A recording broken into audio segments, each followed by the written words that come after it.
Bismillahirrahmanirrahim. Elhamdülillahi Rabbil alemin. Vessalatu vesselamu ala nebiyyina Muhammed ve ala alihi ve ashabihi ecma'in. Esselamu aleykum ve rahmetullahi ve berekatuh. Hürmetli din kardeşlerim. Mine bugün 30. Ramazan günü. Ramazan günleri sezilmeydiğin ötüp gitti. Әлі қошан ғына оразаға кірген едік, қошан ғына шушы дәріслеріне башлаған едік. Әйінде біз ақырғы күніне еріштік. Әлхамдулилlah, бұл біздің тұрмышыбыздың Аллах Тағала тарафынан қойылған бір сүннәті, күннен күн өте, атна өте, ай өте, ел өте. Шулай тұрып біздің ғұмырлар деген біті. Хамына шушы ғұмырлар біз әрәм өтмәсін үшін, ғұмырлары біз мәғнәлі болсын үшін, Әлбәттә, һәр бер мусульман кеше тырышырга тиешле. Менә шушы гомерен мәгънәсезгә үткәрмәскә, Аллаһ Тәгалә риза булып, аның тормышыннан Аллаһ Тәгалә риза булып, һәм җәннәткә кирерлек, тормышларга ирешерлек, яшәргә насыйп итсә иде Аллаһ Тәгалә. Менә бу Рамазан ае безнең өчен бер үзгәреш булып, безнең өчен мәдрәсә булып, үзебезнең тәрбияләргә Ramazandan soň izgi gamellär kılıp yaşarga nasip bulsa idi. Hem Allah Teala şuşu Ramazanlar bizden için ahırgı Ramazanlar bulmuşu. Yangadan Allah Teala bizge hayırlı, bereketli ömür berip, Ramazan ayların karşı alıp ibadette ötkärege nasip etse idi. Barlık fitnelerden, avrulardan Allah Subhanahu ve Teala türlü bela qazylardan barçalar bizni saklasa idi. Ayye, şuşu tapşırılarını biz başladık. Hem indi elhamdülillah nasip buldu mine ay davamında bizden Ayamiddin ustaz yaş yigitimiz ol Kur'an okudu. Tanış bulmagan kişilerge aytıp kitesim kile ol indi internettan roliklары bik köp ol bütün Arap iline degen tanış bulgan yigit hem Resey hem dünya kulem Kur'an beygilerinde ol Reseydegil birinci orununda dünya kulem beygilerinde degen urunlar, prizli urunlar algan yigitimiz. Hem onun bik güçlü selati, Kur'an'ı ol her bir urundan bitlerin, bit sanın, qaysı ayat qaydan başlana, neçe ikanin degen aytib bire alan, andy roliklardagan internette var.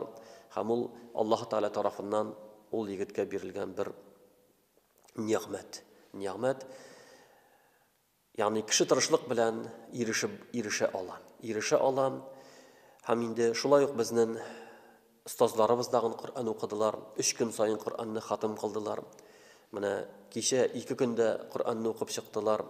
Bugün indi bir günde Kur'an'ı okup çıkam deyip ustaz niyetledi. Indi kubisini okudu. İnşallah bugün degin akşam aldığından hatim bulacak. Yani bugün bizden 3 Kur'an hatimi bulam.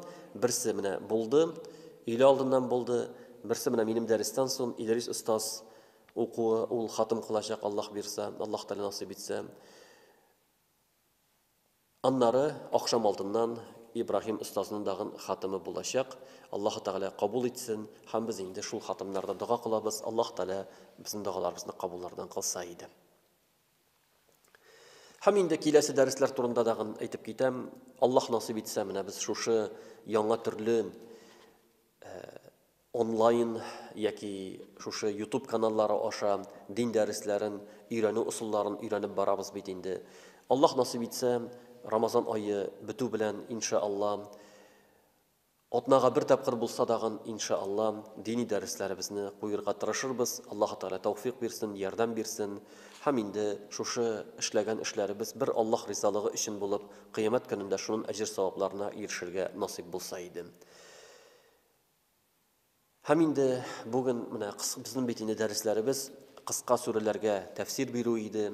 Hem köpçilik kıska surelerge tefsirine toxtaldık. Bizning kaldı ahırığı 2 sure. Muavvizatan deb atalgan Falaq hem Nas suresi. Muavvizatan yani 2 şükür atağan sure. Peygamberimiz sallallahu aleyhi ve sellem şu 2 sure bilen Hasan bilen Hüseyin'ni şükür eydi. Şu 2 sure ingeç, alarını şu sureler bilen şükür eydi.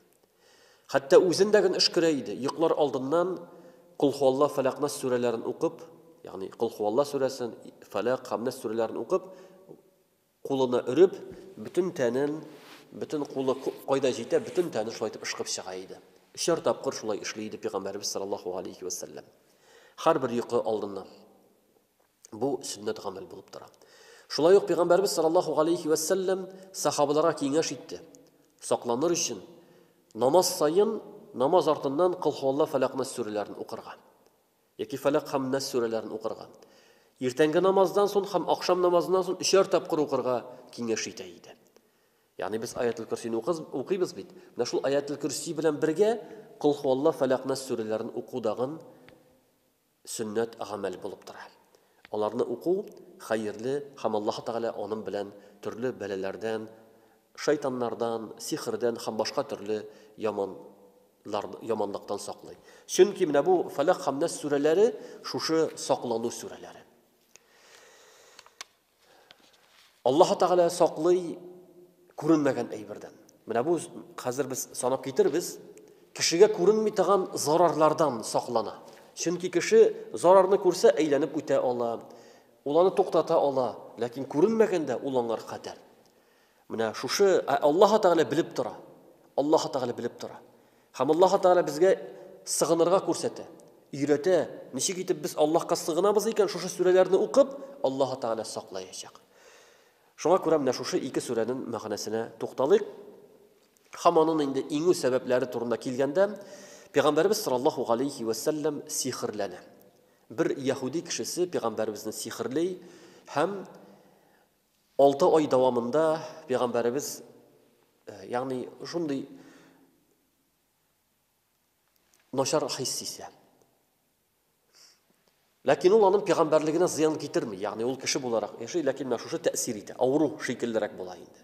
Шуннан пәйгамбәрбез төш күрә, аның янына ике фәрештә килә, Җабраил белән Микаил, һәм әйтәләр: "Бу кешегә нәрсә булды? Аны сихрләде. Сихрләде фулан кеше, Лабид ибн Ахсам. Кайда сихрләде? Я шәшеннән, тарагыннан алган шәшләр белән сихрләде. Һәм ул аны куйга күмеп куйды. Фулан куйда, шунда анда ул таш астына сихрны яшереп куйды" дип әйтә. Шуннан пәйгамбәрбез уянып китә. Һәм пәйгамбәрбез саллаллаху алейхи ва саллям куша сахабаларга анда барырга, һәм шул сихрны чыгаралар, һәм инде фалак һәм нас сүрәләрен укыйлар дип килә. Ягъни бу кайбер риваятларда шушындый мәгънәдә дәген килә. Аллаһу а'лам, шин хакыйкатен, ләкин шынлыкта пәйгамбәрбезгә сихр булды. Сихр булды һәм пәйгамбәрбез шушы сихрдән даваланды. Һәм инде Аллаһ Раббыбыз әйтә: Бисмиллаһир-рахманир-рахим. Кул а'удhu би раббил фалaq. Әйт и Мухаммад, пәйгамбәрбезгә мөрәҗәгать итә. Әйт и Мухаммад, а'удhu би раббил фалaq. Барча мәхлукатларның Раббысына сыйынамын. Ягъни Аллаһ Тәгалә бүтән мәхлукатның Раббысы.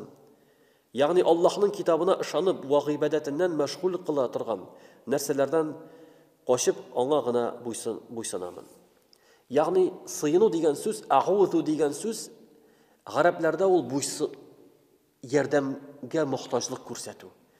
Гауз дип атыйлар гарәпләрдә хайван. Дөньяга килгәч, беренче 7 көн янында әнисе янында була. Менә кичкенә хайван балалары әниләре янында. Менә шушы беренче 7 көнгә хәтлек шушы хайванны гауз дип атыйлар. Ягъни ул мохтаҗ әнисенә. Ул әнисе янында гына йөри. Шуны хәтлек мохтаҗ ул. Менә асылы шушыннан алынган. А'удhu дигән сүз, ягъни син Аллаһтан, Аллаһка мохтаҗ. Син Аллаһның ярдәмендә мохтаҗ. Ягъни син, шуңа күрә Ибн Кудама рахимахуллаху әйтә, кешене дип әйтә. Кеше ди. Диңгездә бер тактага тотынып калган, диңгез уртасында калган кеше ничек Аллаһка мохтаҗ булган шикелле, өендә тынычлыкта утырган кеше дәген Аллаһка шулай ук мохтаҗ дип әйтә. Аллаһның ярдәменә мохтаҗ. Менә бу шыннап тагын таухид мәгънәсе. Ягъни мусульман кеше Аллаһ Тәгаләгә, Аллаһның ярдәменә мохтаҗ. Ул күңеле белән һәр даим Аллаһтан ярдәм сорарга тиешле. Аллаһка мөрәҗәгать итәргә тиешле. Менә шушы халат. Шуңа күрә пәйгамбәрбезне Аллаһ Тәгалә өйрәтә: "Кул а'удhu би раббил фалaq." Rabbul falaq. Falaqның Rabbысы. Falaq нәрсә ул? Таң. Таң Rabbысы. Ни өчен Аллаһ Таала шушы таңны сайлый? Чөнки falaq дигән сүз ул ярылып чыгуны аңлата гарәп телендә. Ярылып чыга. Менә таң ничек итеп караңгылыкны ярып килә? Менә ул кояш нурлары кичкенә генә әле җип шикелле, хайтул абьяд. Ак җип таң ата башлый. Ул караңгылыкны ярып чыга. Ул falaq дип атала. Шулай ук Орлык җирне ярып чыкканда falaq дип атыйлар. Falaq al-habba wan-nawa. Аллаһ Таала ул ярып чыгара орлыкларны. Falaq, ягъни ярып чыгалар, алар җирдән орлыклар ярып чыга. Rabbul falaq. Ни өчен Rabbul falaq дип әйтелә? Галимнәр әйтәләр, чөнки falaq ул яктылыкны күрсәтә. Авырлыктан соң нинди генә мәшәкатьләр булмасын, җиңеллек килә. Ул авырлыклар ярыла, ул авырлыклар бетә. Шуңа күрә кеше һәр даим Аллаһка ышанырга тиешле. Аллаһның ярдәменә өметләнергә тиешле. Rabbul falaq. Qul a'udhu bi rabbil falaq. Мин сыйынамын шушы авырлыкларны бетерүче, караңгылыкны ярып чыгучы таң Раббысына сыйынамын дигән мәгънә. Мин шарри ма халaq. Барча мәхлукатның явызлыгыннан. Ягъни нәрсәдән сыйынасың син? Мин шарри ма халaq. Аллаһ Таала бар иткән bütün мәхлукатның зыяныннан. Аллаһның мәхлукатлары төрле. Кайберләре зыян китерә. Чөнки Аллаһ Таала безне сынау дөньясына бар итте.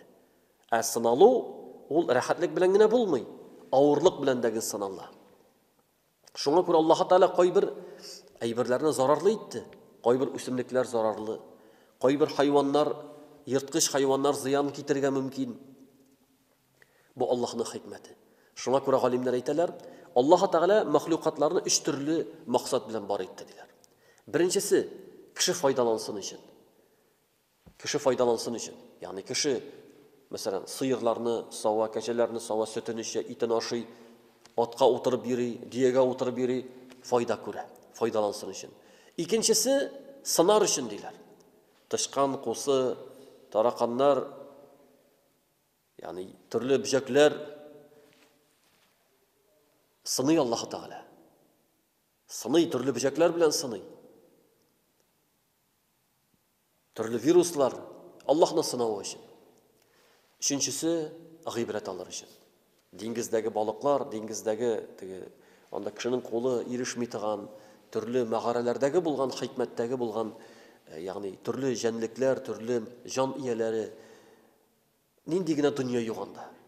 Аллаһ Таалаларны безгә бар итте, без гыйбрәт алыр өчен. Аллаһ Тааланың бөеклеген күрер өчен. Ягъни кеше шуннан хикмәт, гыйбрәт ала. Мин шарри ма халaq. Ягъни син сыйнасың bütün зыян китерә торган әйбердән. Аннары Аллаһ Таала санап китә айрым-айрым зыян китергән әйберләрне. Ва мин шарри гасиqin иза вaqab. Ва караңгы кичнең явызлыгыннан сыйнамын. Караңгы кич. Иза вaqab һәр кайчан ул кич үзенең караңгы белән капласа. Кап-караңгы вакыт. Кап-караңгы вакыт. Менә шул вакытта төрле зыянлы эшләр булырга мөмкин. Йырткыч хайваннар, бөҗәкләр зыян китергә мөмкиннәр. Караклар зыян китергә мөмкиннәр. Яман кешеләр зыян китергә мөмкиннәр. Ягъни гадәттә караңгылык вакытта эшләнә начар эшләр. Ягъни Аллаһ Таала әйтә, шушы караңгы капланса, андагы булган зарардан мин Аллаһка сыйынамын дип. Безне Аллаһ Таала өйрәтә шушы кич караңгылыктагы булган зарардан. ومن شر النفاثات في العقد. Шулай ук икенче, шулай ук сихр ва ырым түйеннәренә өрүче хатыннарның явызлыгыннан сыйынамын дип әйтә. Сихрчеләрдән. Сихрчеләр түйен ясап, шуңар өрүп сихр ясаучылардан сыйынамын. Хатыннар дип әйтә, чөнки күбрәк сихр белән хатын-кызлар шөгыльләнә. Иң күпчеге хәзерге вакытта да карасагыз, күпчелек ырым белән, сихр белән хатын-кызлар шөгыльләнә. Шуңа күрә Аллаһ Таала хатыннар дип әйтте. Наффафат, ягъни хатын-кызлар. Хатын-кызлар түйенгә өрүче хатын-кызлардан сыйынамын диде. Сихрдан сыйынамын. Wa min sharri hasidin idha hasad. Şulay uq dahi kunchi dushmanning yovuzligidan sığınaman. Har qachon ul kunchiligi bilan yomonlikni tilasa. Kunchi kishi ziyon keltirga mumkin. Sen onu bilmesga mumkinsin. Lakin Allohga sen shu kunchi kishining zararidan sığınasın. Qarag'iz jamoat. Ya'ni 3 kishini sanadi Allohda, 3 turkumni sanadi. Birinchisi kish bilan ishlanadigan qorong'ilikda ishlanadigan zarardan. Ikkinchisi sehrchilar zararidan. Üçüncüsü kunchi kishilardan zararidan. Sen ularni bilmasga mumkinsin, ko'rmasga mumkinsin. Alloh senga zarar salmasın uchun sen Allohga sığınasın. Mana bu surada Alloh Taala umumiy ravishda butun ziyon keltiradigan ayberdan o'zina sığınırga qo'shdi ham shu 3 turli vaqtda yoki 3 turli tarafdan ishlanadigan sehrdan. Anlari Nas surasida. Alloh Taala Nas surasida endi ayrim tog'i bir zararni aytdi. Alloh Taala aytadi: Bismillahirrahmanirrahim. Qul a'udhu bi robbin nas. Ayt ey Muhammad, adamlarning Robbisine sığınaman. Robbin nas. Kishilarning Robbisi. Alloh Taala kishilarning Robbisi. Malikin nas. Adamlarning podshohsina sığınaman. Malikin nas. Podshohsina sığınaman. İlahin nas. Ham adamlarning ma'budina, ya'ni ibodat qiladigan zotına sığınaman. Qarag'iz jamoat. Alloh Taala Fatiha surasida shu 3 ism bilan boshlagan edi. Robb, Robbin nas. Robb ismi. Malik, Malik yawmiddin edi Fatihada. Fatihada Robbil alamin edi, bunda Robbin nas. Fatihada Malikin nas edi. Ay Malik yawmiddin edi, bunda Malikin nas. Fatihada Elhamdülillah Allah ismi var idi. Elhamdülillahi Rabbil alamin. Bunda ilahin nas. Kishilarning ilahi Allah ismi. Ma'bud ismi. Yani Allah Teala şu 3 isim bilan Fatihani boshladi, ham 3 isim bilan Nas surasini tamomladi. Yani Qur'onni boshladi, ham Qur'onni tamomlaydi. Şu 3 isimda Alloh Taolaning buyukligi degan yig'ilgan. Ul g'alamlarning Robbisi, ul g'alamlarning podshosi, ham ul g'alamlarning ilahisi, biz bir anlargina ibodat qilamiz. Annar Alloh Taolo aytadi: Min sharril waswasil khannas. Her vesvese qiluvchining yovuzligidan. Her vesvese qiluvchining yovuzligidan. Yani şeytan vesvese qila. Her kishida qarin var, şeytan var. Ul kishiga turli vesveseler keltiradi. Al-Khannas ul. Onun ismi Khannas, yani şiginushi, ul vesvese qiluvchi. Lakin Alloh Taala isga olinsa ul shigina. Agar da Allah isga olinmasa, kishi g'afil bo'lsa, ul kishiga hujum etadi. Shunga ko'ra uni Khannas deb atadilar. Min sharril waswasil khannas. Alloh Taolani isga olganda payg'ambarimiz aytdi, agarda kishi Allohni isga olsa, u shibin shekilli qoladi dedi, kichkina qoladi dedi. Agardagin olinmasa, ul kishiga ham kishiga ul hujja bo'ladi. Ya'ni kishiga ta'sir etadi. Annar Alloh Taolo aytadi: "Allazi yuwaswisu fi sudurin nas." Ul kishilarning ko'kraklarida shunday vasvasa qiluvchiki, odamlarning ko'ngillarına vasvasa qilar ul. Kishining ko'ngilina turli fikrlar keladi, turli vasvasalar keladi. Shunga ko'ra bütün kelgan fikr degan durust degan so'z tugil. Bizga bir farishtadan keladi, bor shaytondan. Hamonun durustmi tugul ekan bilib bo'la, faqat Qur'onga ham sunnatga qo'ytsan, dinga qo'ytsan. Dinga muvofiq bo'lsa, to'g'ri kelsa, u durust. Agarda dinga to'g'ri kelmasa, u durust bir tugil. Yani bütün kelgan fikr degan ali ishlanadigan so'z tugil. Mana shayton kishiga turli noshar fikrlar irg'itadi. Shunga ko'ra qiyomat kunida İbrahim surasida Alloh Taala shayton bilan ilmtani silovini keltiradi. Shayton kishilarga aytadi: "La talumuni va lum anfusakum." Meni g'ayiblamangiz, o'zingizni g'ayiblagingiz. Men sizni jahannamdan qutqara olmayman. Men sizga bir narsa ishlamadim, ya'ni men sizga faqat Fikrlar saldım, siz o'zingiz ishladingiz deb aytadi. Siz o'zingiz ishladingiz, ya'ni sizni kishlamadim deb aytadi. Shayton kishini kishlamaydi. Kishi o'zi ishlaydi. Kishi o'zi ishlaydi. Ammo lekin niçin kishiga shayton kuchli noshar ta'sir etadi? Agarda kishi g'ofil bo'lsa, Allohni esga olmasa, shunga ko'ra Alloh taolo bizga sig'inirga mana shu surani o'rgatdi.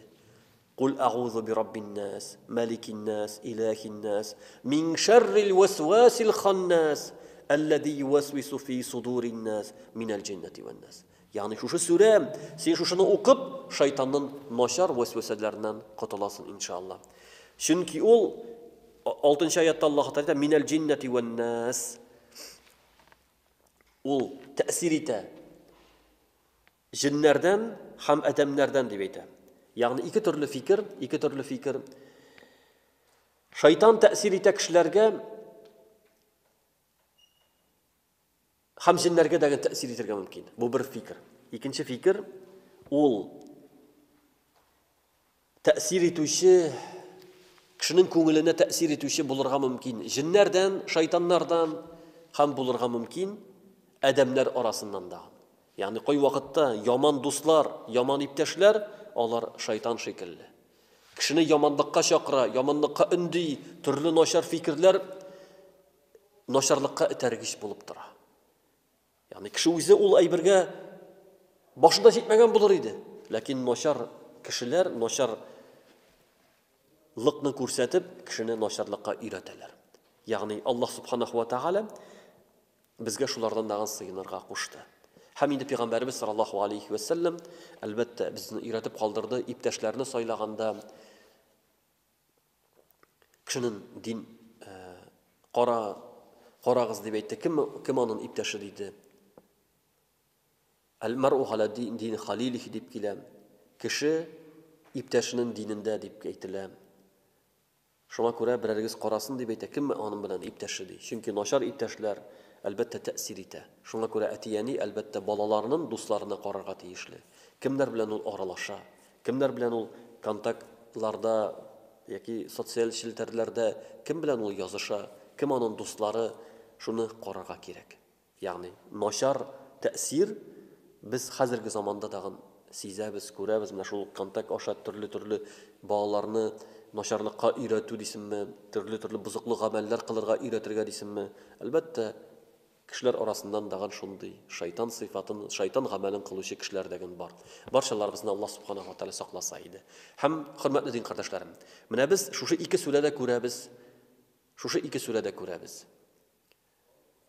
Allohga sığınu meselesi. Yani Allah subhanahu wa ta'ala bizni şu suralarda umumi ravishda bütün ziyon keltirgan aybirdan sığınırga qo'sha. Anları qorong'ilikning zararidan, anları sehrchilarning zararidan, anları husud qiluvchilarning, kunlashuvchi kishilarning zararidan ham shaytonning zararidan sığınırga qo'sha. Mana bularni biz ko'rmaymiz. Biz ularni bilmasga degan mumkinmiz. Lekin Alloh ko'ra, Alloh bila, ham Alloh taolo eshita. Shuning uchun agar degin biz Allohga tavakkallasak, Allohdan yordam so'rasak, Alloh subhanahu va taolo bizga javob beradi. Barchalarimizni Alloh subhanahu va taolo turli zarardan, turli ziyon keltiruvchi sehrchilardan, huzutchilardan, ham boshqa turli zarar keltiruvchi kishilardan, jinlardan, ham kishilardan saqlasa edi. Ham har birimizdagin Ramazon oylarini shu iymon bilan, izgi amallar bilan tamomlab, kelasi kunlarni, kelasi oylarni dag'in Allohga itoat etib yasharga nasib bo'lsa edi. Yangidan barig'izni dag'in shu Qurban Ramazon g'ayiti bilan, fitr g'ayiti bilan tabriklayim. Alloh subhanahu va taolo tutgan ro'zalarimizni qabullardan qilsin, ham kelasi Ramazonlarga xayirlik, esenlikda, eminlikda yasharga nasib bo'lsin. سبحانك اللهم وبحمدك أشهد أن لا إله إلا أنت أستغفرك وأتوب إليك